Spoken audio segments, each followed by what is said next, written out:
ملي كنجيو دابا تنتكلموا على الزياده، واش دابا هذا وقت الزياده؟ انا ما تنفهمش كيفاش هذه الحكومه كتختار دائما الوقت الغير مناسب لاخذ قرارات.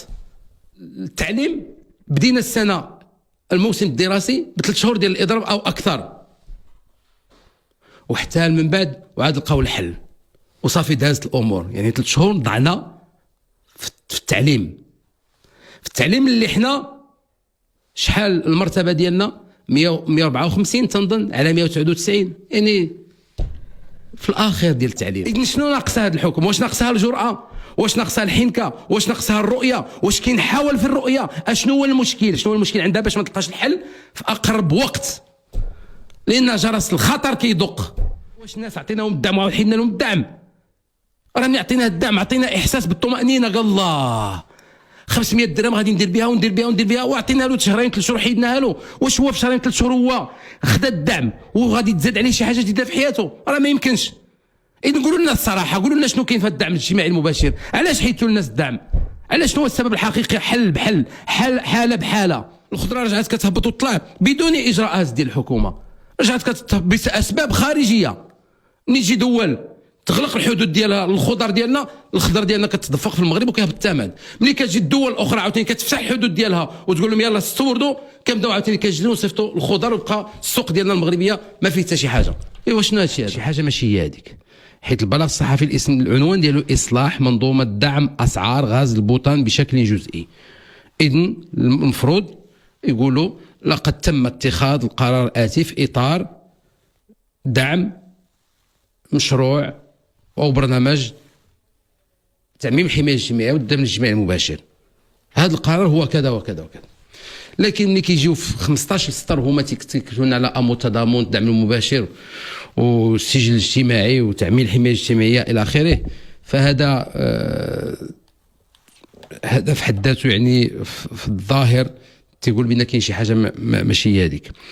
فتنحاول نقرا اليوم تيقولوا بانه هاد الشروع غيبدا يوم 20 ماي 2024، يعني اليوم الاثنين 20 ماي 2024 غادي يبدا التقليص الجزئي من الدعم الموجه لقنينات غاز البوتان براس سنه 2024، وغادي نزيدوا 2 دراهم فاصلة 50 يعني 50 ريال غنزيدوا في البوطه الصغيره، وغنزيدوا 10 دراهم 200 ريال غنزيدوها في البوطه الكبيره. مزيان. دابا انا اللي تيبان لي تنشوف، سمعت ذاك النهار التقديم ديال الحصيله ديال الحكومه، وبقيت تنشوف الشعار اللي كان في تقدموا به الاحزاب ايام الحمله الانتخابيه، وتيتكلموا على حزب من الاحزاب ديال الاغلبيه تيتكلم على ان المغاربه يستاهلوا اكثر ويستغلوا حسن. إذن استبشرنا خيرا، قلنا نستاهلوا حسن ونستاهلوا خير. ما معنى هذا؟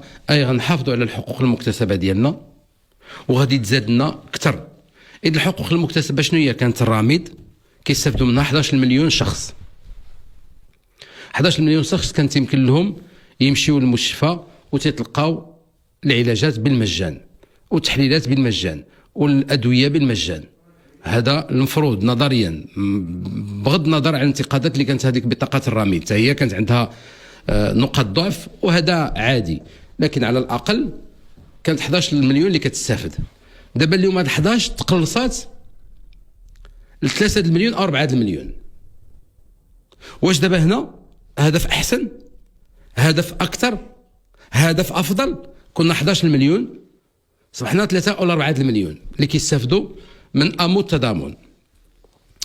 واش ما كانش الاجدر انه قبل يعني الحكومه كتبان لي كدير واحد المشاريع، كتنزل واحد المشاريع ولكن بلا ما تنقي، بلا ما توجد الارضيه تنقي شنو كاين المكتسبات نحافظوا عليها. دابا رجعنا للور، ما بقيناش نستحق اكثر ونستحق افضل واحسن، بل رجعنا كنفقدوا الحقوق المكتسبات. مثلا ملي كنهضروا على تعميم الحمايه الاجتماعيه، الم يكن يعني بالاحرى كان خصنا نبداو بالناس اللي كيشتغلوا خدامين عندهم خدمه وما مصرحينش بهم، هما الاولين نبداو بهم. بعدا نقولوا اللي خدامين كلهم راه تصرح بهم، وعاد ننتقلوا المشروع تامين الحمايه الاجتماعيه وندخلوا الناس اللي ما مصرحيش بهم عاد بالفئات ديالهم، كل واحد الفئه ديالو.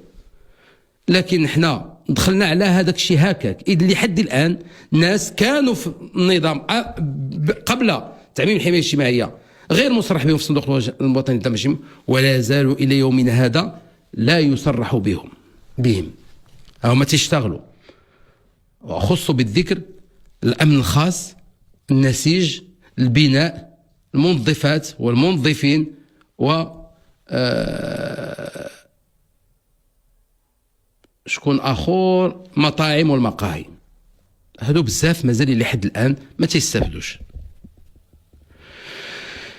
ملي تنجيو الزياده ديال الغاز، واش بان اليوم في اطار دائما المحافظه على المكتسبات، كانوا واحد الناس عندهم امراض خطيره جدا كيستافدوا من الرميد، وكانوا فرحانين بداك الرميد، واخا هما الله يهديهم واخا كانت عندهم الرميد كانوا كينقروا.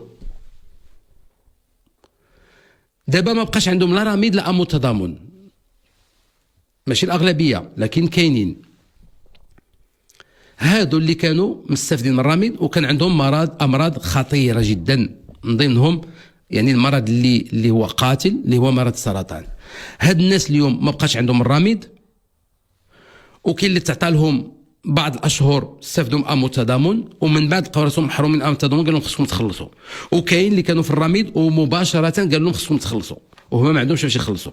اذا هادو جوج ديال الفئات اللي بداو كيستافدوا من امو تضامن، يعني من الاشخاص الغير قادرين على الاداء، واحد الساعه يعني دازوا من الرميد ودازوا الامو تضامن، وكانوا كيستمروا كيستافدوا من الاستمراريه في العلاجات ديالهم بالمجان. لكن واحد الوقت من بعد شهرين ولا 3 شهور ولا 4 شهور قالوا لهم خصكم تخلصوا، اذا وقف لهم التامين. ولكن السرطان ما وقفش، مرض السرطان اللي فيهم ما وقفش، الامراض المزمنه الاخرى ما وقفاتش. او كانوا كيستافدوا من الرميد ومن بعد لقاو راسهم خصهم يخلصوا، وطبعا هما ما عندهمش يخلصوا، ها هو مرض السرطان مازال زايد ولكن ما كيستافدوش.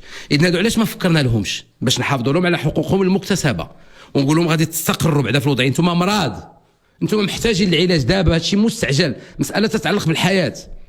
وهذا هاجس ديالي انا كحكومه، انا ما نسمحش فيكم، انا نبقى نتبعكم انتم اصحاب الامراض المزمنه، نحصيهم شحال بهم، 100,000 200,000 مليون، شحال ما كاملاش، شحال بهم، ونخرج انا الناطق رسمي باسم الحكومه ونقول انتم الناس اللي عندكم امراض مزمنه وتفاجئتوا اليوم لقيتوا راسكم انكم خصكم تخلصوا، او ما بقيتوش في الرميد ودزتوا الامو تضامن شهرين 3 شهور، من بعد ما بقيتوش عندكم هذا الامر التضامن.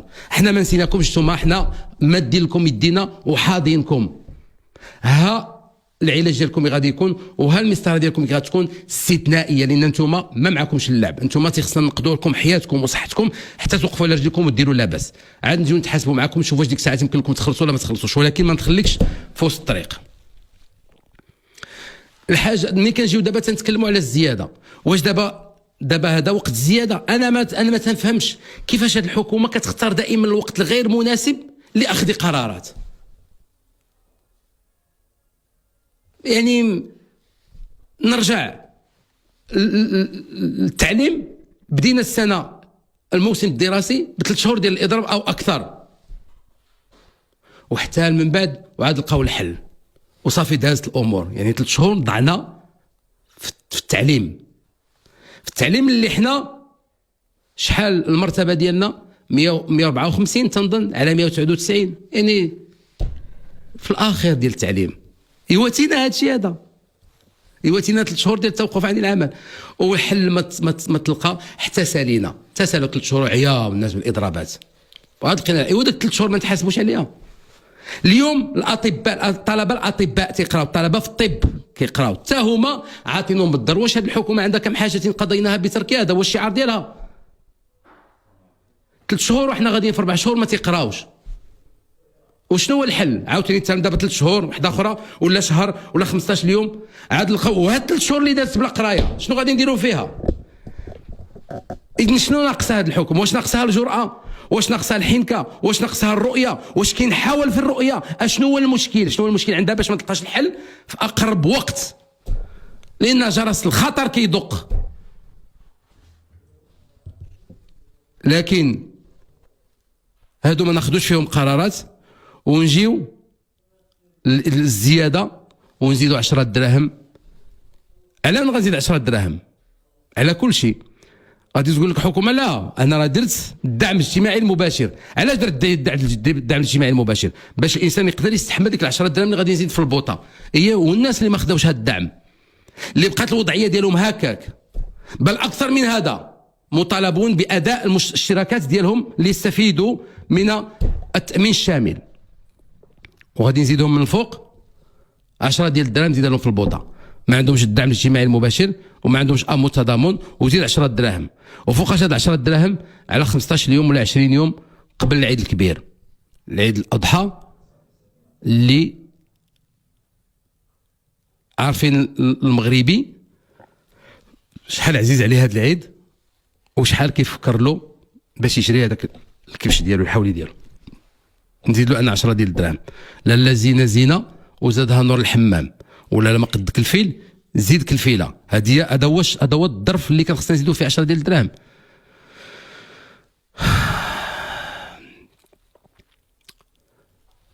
نستحق اكثر. كيف؟ بالوصول الى 13% ديال البطاله. هذا هو ما نستحق. عمر هذا الرقم هذا ما عمرنا وصلنا له، عمرنا وصل لهذا الرقم هذا. نوصلوا لفقدان 181 ألف شخص اللي فقد الشغل ديالو. شنو عندنا؟ شي كورونا جديدة؟ شي جائحة جديدة عندنا؟ هذا هو العدد اللي فقدوا الشغل ديالهم بسبب كورونا كوفيد 19. ودابا علاش فقدنا الشغل؟ في حين أنه الحكومة في برنامجها أو الحزب الأغلبية كان عندهم برنامج أنهم يخلقوا مليون فرصة شغل. ما عرفوش فرصة شغل ولا منصب شغل، حيث إذا كانت فرصة شغل راه أوراش داخلة، حيث هي فرصة، واحد الفرصة كتعطى الإنسان ليس بالقارة ولا الدائمة ولا المستقرة. فرصة يمكن له يشتغل شهرين 3 شهور 4 شهور والله يهنيك. وهو ما كان عنده الرامد، وملي خدم داك 3 شهور في اوراش دخلوه للصندوق الوطني للضمان الاجتماعي. ملي خرج من داك بعد 3 شهور قالوا له ما يمكنلكش تستافد من امو تضامن، حيت انت مصرح بك. يا ودي راني خدمت غير 3 شهور، ما بقى عندي حتى شي على خدمه لا حتى شي حاجه، راني والو ما بقاش عندي. ارتفاع نسبه افلاس المقاولات ب 15%. 15% يا عباد الله. خلقوا شركات اي نعم، لكن 15% الشركات اللي هي موجوده افلست، اعلنت افلاسها. والفقر، معدل الفقر اللي كنا فيه 1.2 في 2022 قفز الى 6.6. طبعا الارقام انا ما تنجهدش فيهم، هادشي راه المندوبيه الساميه للتخطيط. المندوبيه الساميه للتخطيط جابت هاد الارقام هذه، وكنتظروا حكومه تخرج تفند هذا الكلام وتقول هاد الاحصائيات اللي جبتيها راه غير معقوله. بالعكس، حنا هادشي اللي حققنا راه يفوق انتظارات. اذا فين هو نستحق اكثر من الناس اللي كيعيطوا لنا يوميا عندهم مشاكل ديال الدعم. الناس مرضوا، مرض سميتو الدعم المباشر، مرض سميتو المؤشر، كان عندهم السكر، كان عندهم مرض السرطان، كان عندهم مرض الكلي. ايوا دابا زاد المؤشر تا هو رجعوا كيمرضوا به، تا رجعوا كيفيقوا به ويطلعوا به وينوضوا به ويهضروا به ويشربوا به القهوه ويتغداو به ويفطروا به. وشنو هذا الشيء هذا؟ يعني المشاريع فيها تحدي كبير.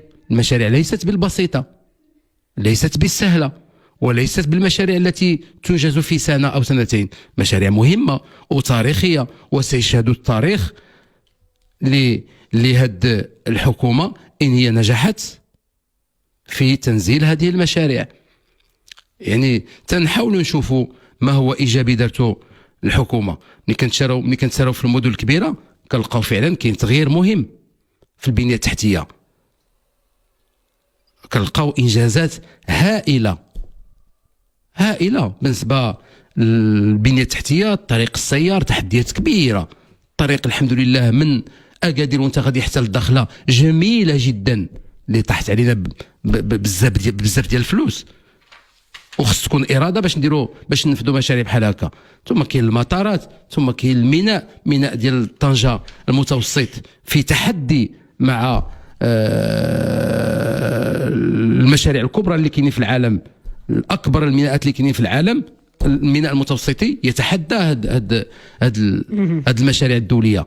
هذا الشيء كله تفرح ملي كنشوفوا الدار البيضاء قداش درنا الخط الاول والخط الثاني، ودابا حنا في الخط الثالث ديال التراموي. كنشوفوا الحافلات جميله جدا، كنشوفوا قطار فائق السرعه جميل جدا. كاين اجراءات، كاين مشاريع، كاين اوراش مهمه جدا اللي بدات طبعا قبل ودابا راهم كينفذوها. ولكن ملي كنشوفوا هذه المشاريع الكبيره غير كننتظروا اشنو هي التبعات الايجابيه، الاثار الايجابيه على المواطن. مازال ما وصلوش المواطن، فلهذا تخص الحكومه اليوم غير على الاقل تخمم تقول واش هذا التنزيل انا غادي في طريق الصواب. هذا التنزيل ديال تامين الحمايه الاجتماعيه واش كاين شي ما نصلح، واش كاين شي ما نصحح، واش الناس عطيناهم الدعم وحيدنا لهم الدعم. راني عطينا الدعم، عطينا احساس بالطمانينه، قال الله 500 درهم غادي ندير بها وعطينا له شهرين 3 شهور حيدناها له. واش هو في شهرين 3 شهور هو خدا الدعم وغادي تزاد عليه شي حاجه جديده في حياته؟ راه ما يمكنش. اذا قولوا لنا الصراحه، قولوا لنا شنو كاين في الدعم الاجتماعي المباشر، علاش حيدتوا للناس الدعم؟ علاش شنو هو السبب الحقيقي؟ حاله بحاله باش الناس يرتاحوا ويطمئنوا. اذا ما فهمتش ملي كنشوف الخضره رجعت كتهبط وتطلع بدون اجراءات ديال الحكومه، رجعت كتهبط باسباب خارجيه. ملي تجي دول تغلق الحدود ديالها الخضر ديالنا كتدفق في المغرب وكيهبط الثمن. ملي كتجي الدول الاخرى عاوتاني كتفتح الحدود ديالها وتقول لهم يلاه استوردوا، كنبداو عاوتاني كنجريو نصيفطوا الخضر ويبقى السوق ديالنا المغربيه ما فيه حتى شي حاجه. ايوا شنو هادشي هذا؟ يعني واش ماشي حال الوقت ما حدنا في نصف الولايه باش نعيدوا النظر في طريقه العمل ديالنا ونشوفوا اشنو هي الامور اللي تخصنا نعيدوا فيها النظر باش على الاقل نتداركوا ونصلحوا ما يتصلح؟ ولا غادي نكملوا هاد العامين ونص بهاد الاحساس باننا رحنا حققنا بزاف ديال الامور، ولكن في النتيجه وفي الواقع راه كاين تناقض كبير ما بين ما يقال كحصيله وما نراه في الواقع، ما نعيشه. خصنا يكون هناك تناسق بين ما يحس به المواطن، ما يعيشه يوميا المواطن، وما تقوله الحكومه، وبالتالي غادي يكون هناك ارتياح وغادي ينخرط الانسان في مجموعه ديال المشاريع السياسيه ويفرح ويستمروا اليد في اليد. ولكن بهذه العناصر صعب جدا.